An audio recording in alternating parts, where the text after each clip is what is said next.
భూపాలపల్లి మున్సిపాలిటీలో బెల్ట్ దందా 3 పువ్వులు 6 కాయలుగా కొనసాగుతుంది. మద్యంకు అలవాటు పడిన కొందరు కుటుంబ పోషణను వదిలి బెల్ట్ షాపుల వద్ద నిత్యం గడుపుతూ అనారోగ్యానికి గురవుతున్నారు. బెల్ట్ షాపుల నిర్వహణతోనే తమ కుటుంబాలు చిన్నాభిన్నమవుతున్నాయని మద్యానికి బానిసలైన వ్యక్తుల కుటుంబాలు కన్నీటి పర్యంతమవుతున్నాయి.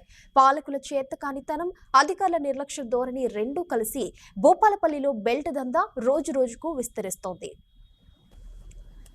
భూపాలపల్లి మున్సిపాలిటీలో బెల్ట్ దంతా జోరుగా సాగుతుంది. రాత్రి పగలు అనే తేడా లేకుండా 24 గంటలు మందుబాబులకు బెల్ట్ షాపుల్లో మందు లభిస్తూనే ఉంటుంది.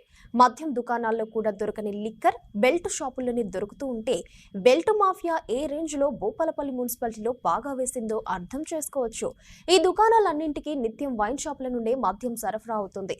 అయినా కూడా ఏ ఒక్క అధికారి పట్టించుకోకపోవడంతో ప్రజలు ఆగ్రహం వ్యక్తం చేస్తున్నారు.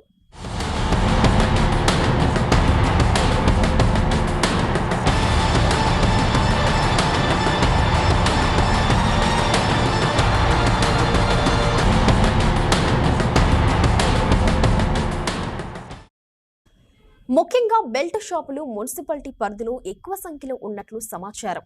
అయినా ఏనాడు ఎక్సైజ్ అధికారులు కానీ పోలీస్ అధికారులు కానీ పట్టించుకోవడం లేదని ప్రజలు ఆరోపిస్తున్నారు.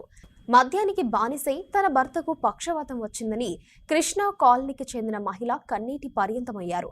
లక్షల్లో డబ్బులు పెట్టి వైద్యం చేయించుకుని ఇంటికి వస్తే ఇంటి పక్కనే ఉన్న బెల్ట్ షాపును చూపిస్తూ మందు కావాలని తన భర్త గొడవ చేస్తున్నాడని మహిళ ఆవేదన వ్యక్తం చేస్తోంది. ఇండ్ల మధ్యలో బెల్ట్ షాపులు ఉండడం ఏంటని, వీటిని తొలగించాలని అధికారుల చుట్టూ తిరిగినా ప్రయోజనం లేదని వాపోతున్నారు.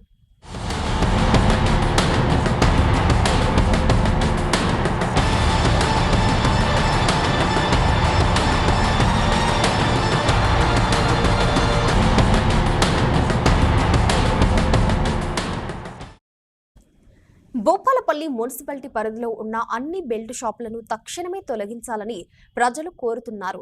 ప్రజల ప్రాణాలకు ముప్పుగా తయారవుతున్న మద్యాన్ని అరికట్టాలని, బెల్ట్ షాపులు నిర్వహించే వారిపై కఠిన చర్యలు తీసుకునేలా ఎమ్మెల్యే గండ్ర సత్యనారాయణరావు చొరవ చూపాలని ప్రజలు వేడుకుంటున్నారు.